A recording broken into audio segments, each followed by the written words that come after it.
Welcome back to the sweatshop, boys and girls. In today's video, we're going to be working on this 2011 Subaru Legacy. What we're doing in today's video is we are replacing the front ball joint on this Legacy. Now, this is not an impossible job to do at home, shall we say, but it's definitely not easy. And for those of you who are kind of on the fence of doing it, it's probably best if you get it done at a shop. Unless you live in Florida, of course, because then it's actually not that bad. It's pretty easy. If you live in the Rust Belt like I do, this piece of the ball joint does not want to come out of your spindle. It is married to your spindle via rust, which of course is a real pain in the ass. This is just here for display purposes. I don't want to forget it, essentially, and then go looking for it. So that's why that's there. It's just a wheel lock. Now, in terms of ball joints, this here is probably the only manufacturer for Subaru. I'm not sure, to be honest, but this is a Japanese company. That's why it has such a weird name. This is the actual maker of this particular product. Wonderful product. I've used them many times in the past and never had issues. In my opinion, much better than Moog. Anyhow,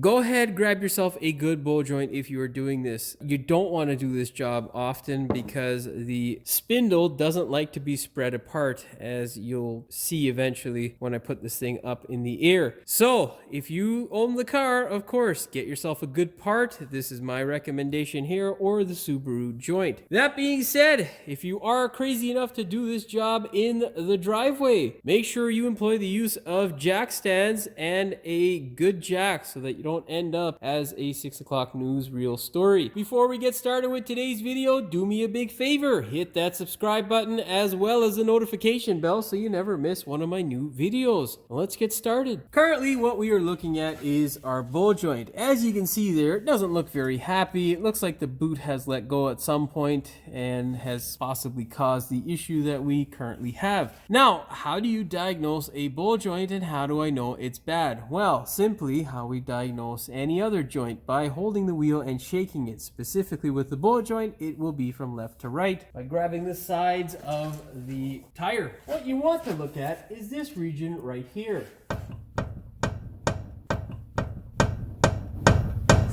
You shouldn't have any movement in that region, and if you do, it indicates that you have a bad ball joint. Now, you can also do this by forcing a pry bar in between here and the spindle, prying up and down, and that will also expose that you have a bad ball joint. That being said, we can go to the front side of the wheel now and rip the tire off. Grab yourself a 19 mil. Make sure if you have a wheel lock, you get it all the way on your wheel lock, because these things are a pain in the ass and they love to give you a real headache.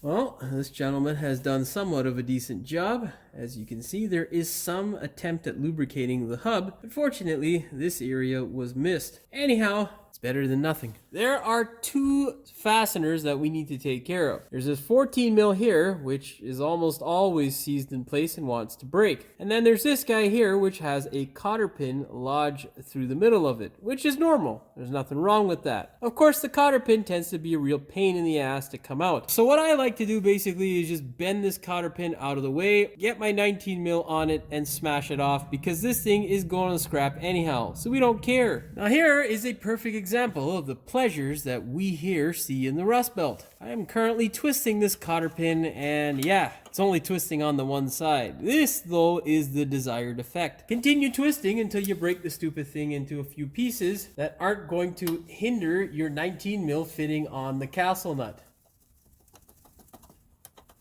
I love being a mechanic. I love being a mechanic. I love being a mechanic. It's what I have to tell myself every day to endure the shit that I do.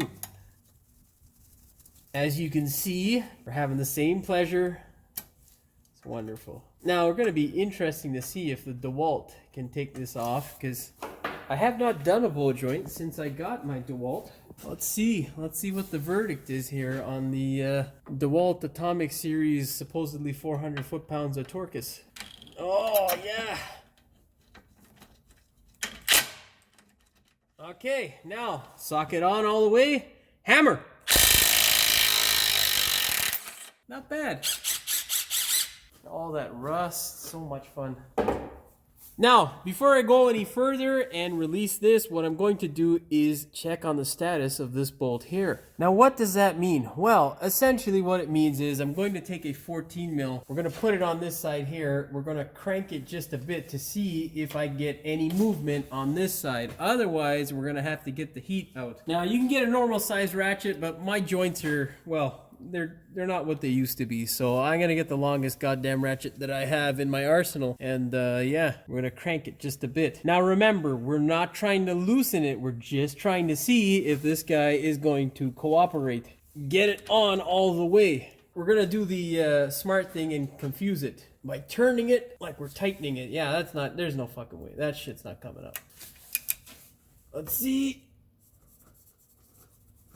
Yeah, no. Okay, so we're not gonna trouble it. We're gonna take our socket off. We're gonna get our heat, and I'll show you at home what the pleasures are of being a Rust Belt mechanic. That was sarcasm. Basically, what happens is in this section here, the through bolt gets completely seized because everything rots to hell. And as you can see, we have ample amounts of rust. It's never any fun, and really, you can try doing it with a propane torch and all that stuff. It's really just a waste of time. I don't have the time to play around today. So we're gonna get our acetylene oxygen and heat this thing up. You'll notice we have rubber in this vicinity here on our bowl joint and here. We don't really care about this, but we do care about that. So get yourself a little piece of sheet metal or something if you're crazy enough to attempt this. Of course, I wouldn't suggest doing this at home. I would suggest having a professional take care of this for you, but hey, we're free, supposedly, right? So you can do whatever you like.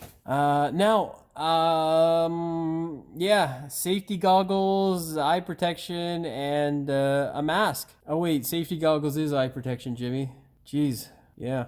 See why the mask is important? Now, very important, have a mask and eye goggles and some hearing protection, because sometimes these guys like to pop when they blow up and shit, which is fun. Or the popping from the steel that is melting away can also bother your ears. I'm not trying to justify this, just wear it if you like. All right, put your protection on, and yeah, let's get to heating stuff up. I just put the axe in there to protect my CV.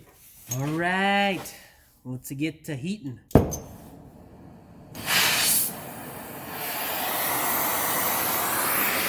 And there we go.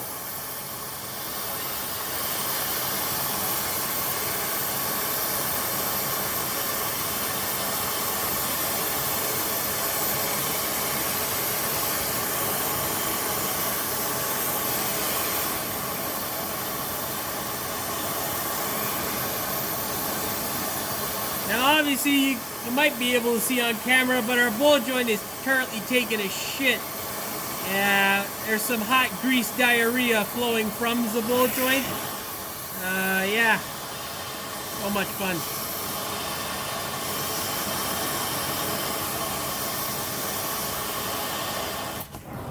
Once you get it a little bit nice and hot, attempt breaking it loose with a ratchet. Not the same size ratchet, something considerably smaller, of normal size. Blow out the fire like a birthday cake and... Oh yeah, baby, are we? I can't see right now. Yeah, it would appear we have broken it loose. All right. Oh yeah. Oh yeah. All right, spectac. Pull the axe out of there, and as you can see, we have a CV joint that is intact, no issues, that tissues just won't solve. Now the next step is going to be to inspect the bolt to ensure that it's not a pile of crud, because if we got to replace it, well, I might have to order one because I don't think I have any comparable anymore, but whatever. And just be very careful, of course. This thing is very hot. The bolt's actually not in bad shape.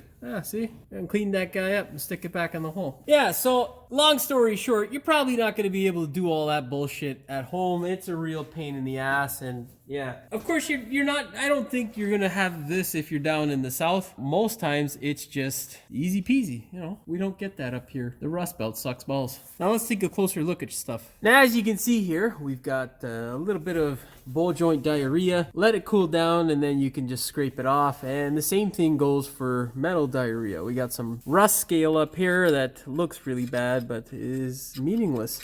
You just tap it right off. Like, see? Just like so. Of course, this would be much easier if my camera wasn't in the way, but hey, you know. Yeah, just knock away the scaling.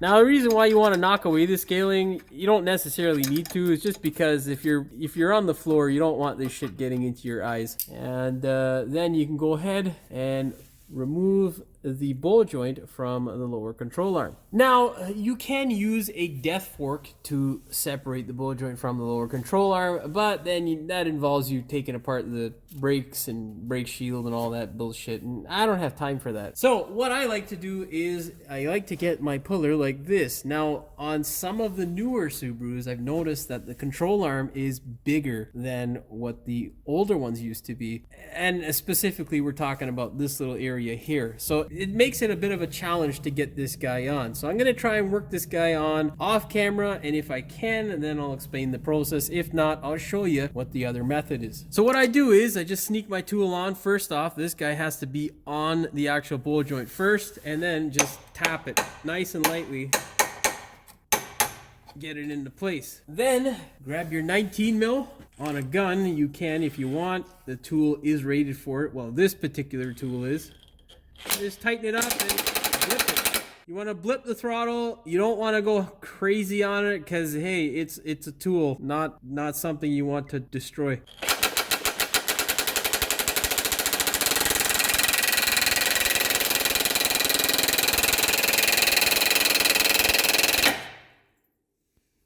And that's that. As you can see, it's considerably easier than smashing your joints trying to get the thing to separate. Now simply remove the tool. Now what you're going to do is get the longest pry bar that you have. The one that I currently have is my 48-inch pry bar. It is enormous. Make sure you get a good quality pry bar, because if this thing breaks off, well, that's not going to be fun when you get the spring back from your pry bar. So grab your pry bar. You're going to come around from the back of the lower control arm. Then you're going to get as close as you can to the rotor without touching it. Then simply pry down. As you pry down, you're going to make sure you have a secure grip. That's exactly what you don't want to happen right there. So get a nice grip in there, like so. Now, oh, of course, it's fucking gelled back together. Give it some glove taps. Now, make sure you have a nice secure grip and that your pry bar is hooked, because if you're not hooked and this thing springs back, it can be a real pain in the ass, as I just demonstrated, because now my shoulder is fucking hurting me. With your pry bar in the right position, go ahead, make sure you get a good grip, pry this stupid thing down, carefully pry this guy out of the way, and then you can let up. Once your hand is out of there, you can let up on the pry bar. Okay, now what we need to do is get some room for ourselves to work on this stupid ball joint. Push it forward, yeah, that should give us enough space. On the older models, the suspension's a bit stiffer, so sometimes I release the CV shaft nut in order to get space to work on this stupid thing. Luckily, on this Legacy, we've got enough place so we can just move it all forward and then work on it over here. All right, now, I'm not going to make my life hard. I'm going to get a piece of wood or something to rest on the caliper, so it'll push this whole assembly forward like that, and then we can yank this shit out and then clean it all up. Now, hopefully it's clear, but you can see here I've got a nice piece of wood. Well, I got a piece of wood that's holding our CV shaft forward, which in turn is forcing forward our spindle. Now we can shove a wedge in here and yank on this ball joint to release it from this hole that is almost always full of rust. Now, there is a tool that I used in my previous video to show you guys how to release this thing quite easily. In this video, I'm going to be showing you how to do it without the tool and the struggles that we usually go through if you don't have the tool, of course, because most people aren't going to purchase it just to do 1 or 2 ball joints. So yeah, and realistically, if it is too much of a pain in the ass, I'm just gonna pull the tool out. Okay, now what you need to do is get yourself a wedge and pry this guy slightly open. That will release some of the tension on this ball joint here. Then what we'll need to do is yank on this goddamn thing. So yeah, let's get some tools. All right, now grab yourself a wedge bit on an air hammer, and what you're going to do is slowly wedge the bit in between this slot here. Well, I should test to see how much. Yeah, there we go. That's the right amount.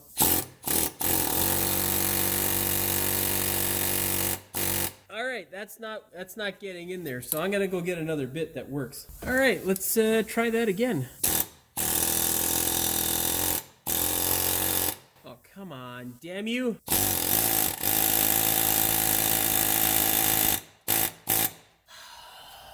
Son of a bitch. You know what they say, third time's a charm.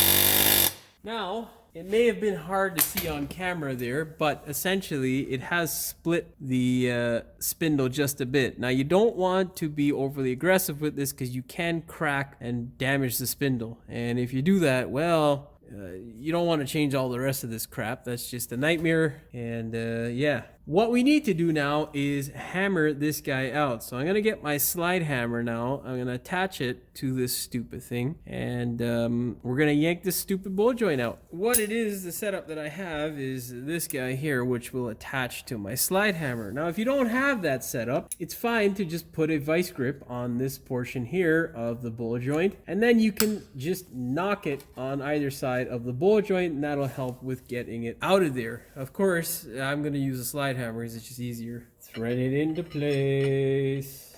All right, and now just drop it. Well, that is not the way that I wanted it to work out. Unfortunately, that is the way it worked out. So we're gonna have to put our wedge back in there and play the please come out game.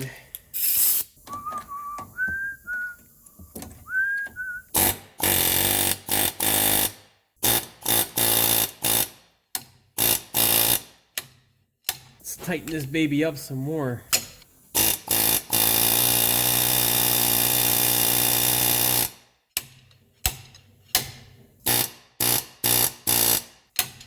Okay, now all we're looking for with the vice grip and slide hammer is just to get that little opening right here between the lip of the ball joint and the spindle here. Now with that little gap, you're going to take a chisel punch like this on an air hammer that is as sharp as possible, and you're going to just slowly get this guy out of here. Turn this guy down all the way and then just blip it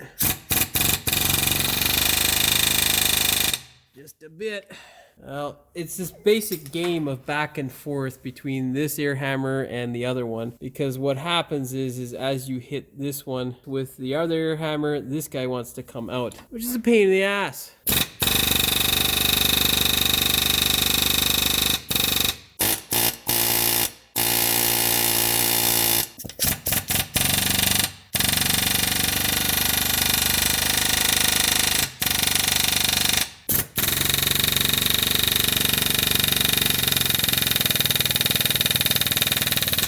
Oh, let's see if we can get it from here like this. Get it to go down. Well, Jimmy's not having the type of luck he would like. Let's go at it from this angle.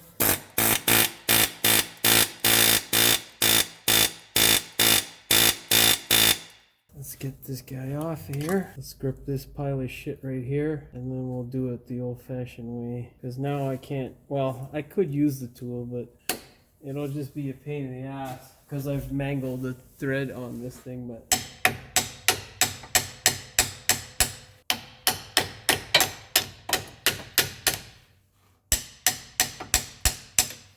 let's give it some ear hammer power.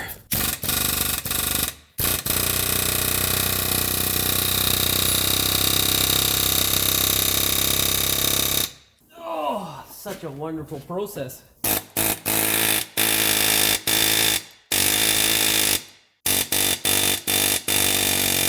It's a coming.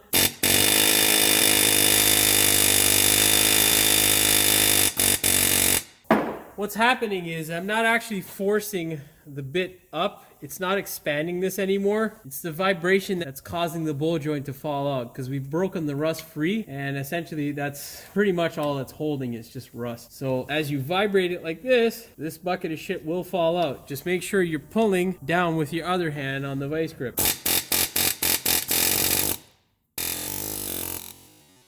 Now remember, do not force it, because if you do, you'll potentially crack your spindle. Now this is a much better style of spindle. The older ones were much worse and had much less material. There you go. That's all the rust and crap that is holding this thing into place. One bad ball joint gone. Now let's prep the hole to receive the new ball joint. This here is a carbide bit, and this thing will grind away at metal very, very quickly. So if you're not familiar with using this, do not use it. Use a piece of sandpaper and just take out the rust ridge that is in the middle here. I'm going to speed this process up, of course, by using the carbide bit. You got to be really careful if you are choosing to use it.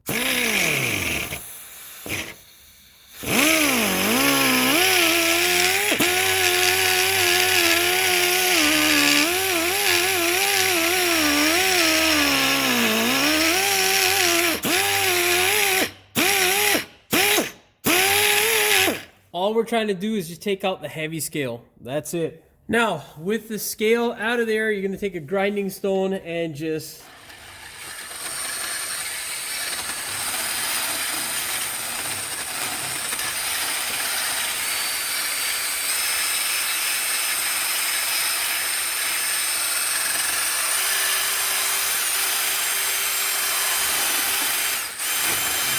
get out as much crap and crud as you can. We still got some good shit up inside there.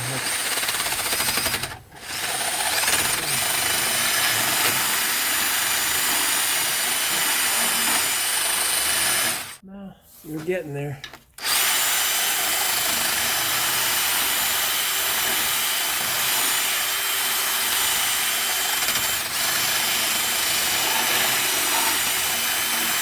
I'll just blow the hole out and inspect it. As you can see there is a considerable difference. Now our new ball joint should slide right in. And then when we put this pinch bolt in, it'll be perfect in there and it'll be nice and stuck. The second thing to do here now is to prepare this hole to receive the bolt. And how we do that is by opening it up with a drill bit. In case you're wondering, it is a 13/32 bit. Again, we're not looking to remove material, just the rust and crap.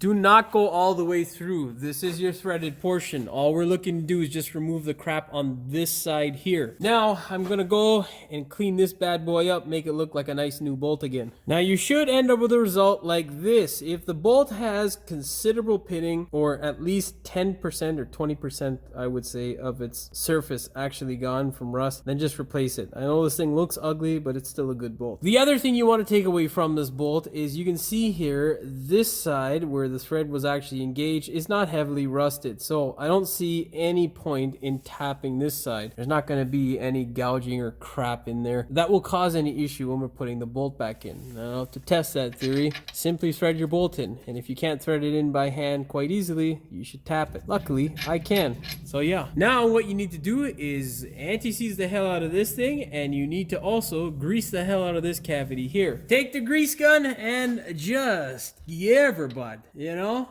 give her a nice thick layer. And then what you're gonna do is take some of the excess and then rub it around and into the crevices. You want to make sure you get into the crevices of the holes. That way you don't have any rust forming. And if you ever have to do this shit again, well, hopefully you never have to, but if you do, you'll know it'll be considerably easier the next time. So you should end up with a result where it's just nice and full. Now, don't be stingy. Take your brand new ball joint and repeat the process. Before and after. What you want to do now is make sure when you slide the ball joint in that hole there is front to back. That way it's not a pain in your ass later. That way it doesn't give you a headache later. Slide your bolt in and just thread it in. Now I'm going to clean my hands up. Where did I put my ratchet? Where did I put my ratchet? Now, with your ratchet in hand, go ahead and tighten it up. What you're going to do... Damn you. It's too loose. What you're going to do, of course, is make sure that you push your ball joint up into the cavity. La la la la la la la la la. Now, don't tighten it. Just leave it a little loose, because what we're going to do is we're going to use our wonderful control arm to force this guy up in there. And then we'll pull it tight. What you're going to do now is, of course, get that piece of wood out of there. Put your ball joint to gently rest on the lower control arm. It is imperative, of course, that you do not have your ball joint boot ruptured by your lower control arm. So gently place it there. Grab your pry bar, make sure it's in the correct way. And pry down. Make sure you have a good grip. Oh, you bastard. Okay, there we go.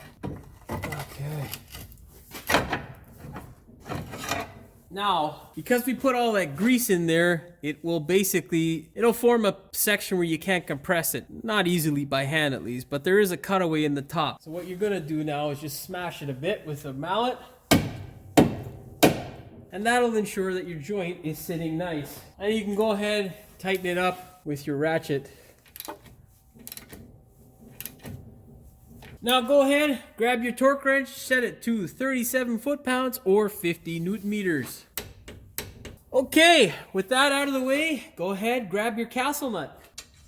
Thread it on by hand. Set your torque wrench to 29 foot-pounds or 39 newton meters. Now what you need to do is continue turning the castle nut until the castle nut lines up with the hole that goes through the ball joint. Do not exceed anything more than 60 degrees. If you do, you'll probably end up stripping it and that'll not be a good day. Oh, we got a little bit more to go. Yeah. If your hands are a little bit greasy like mine are, be very careful because they want to slip. And if they do, well, it's going to suck. All right, go ahead, grab some anti-seize, apply it to the hub if there's nothing there on your hub, and then you can go ahead, put your wheel back on. With your wheel back on, thread in your bolts by hand. Do not use a gun to thread them on initially. That's a bad idea. Of course, force your wheel into the hub, and then fire. Grab your torque wrench, set it to 89 foot-pounds or 120 newton meters. That's a thumbs up for me. Basically, all we have to do now is take you for a test drive, confirm that the alignment is good because he's got some funky stuff going on with his tires. I think it has to do with that ball joint being bad for quite a while, but I'll take you for a test drive and confirm. If the alignment is all good and all is well, you're good to go. Well, that's all she wrote for this one. Hopefully you found the video entertaining as well as informative. If you did, please hit that subscribe button to support my work. Don't forget to hit the notification bell so you never miss one of my new videos. And as always, thanks for watching. We will see you in the next one. Will you make up your fucking mind, Gimbal? Damn it. Now, in case you're having some second questions, I don't know what the fuck, I just rambled on a bunch of shit. Where's my fucking thing, man? Oh, wait, that is my spindle. Oh. Good job, Jim. And then just tap, tap, tap with my hammer or mallet. I shouldn't have moved it because now I've got to tap it again. I guess I'll go through the whole process because why the fuck not, right? And then you're going to get as close as you can to the disc brake. As I was saying, Make sure you have a nice secure grip. And what you're gonna do is pry it. Oh, you mother sucking cocksucker, you. That's why I had it in the wrong fucking way, idiot. With your camera out of the way, or whatever. And then gently release. And then oh, for fuck's sakes. Okay, obviously someone's impatient out there and they just can't goddamn wait. Of course, they don't know I'm recording in here, but if they keep up the honking, they will know soon enough. Oh, fuck's sake, still recording. Oh, of course my fucking camera's right in the way. In case you're wondering, it is a 13... What is this shit again? 13:36. Oh, I never stopped recording. That's... Okay, whatever. Oh, where the fuck is my bolt? Damn it. Damn it! Oh, there we are. Because if it's not, it'll be a pain in your ass. That way, it's not a pain in your rectal cavity later. That sounds horrible. Where's my torque wrench? You can see it didn't move there. That didn't make no fucking sense. They don't have any traction, Jim. Stupid. Where'd I put the fucking crass on that? I just had my torque wrench. Set your torque wrench to 29 foot-pounds or 39... Wait, is that right? Go ahead, grab your wheel, and you can... Well, that's all she wrote for this one. Hopefully you found the video entertaining. Oh, wait, I gotta say some shit. Damn it. Yeah, thumbs up. That's a fucking bunch of rambling, man. Jesus Christ.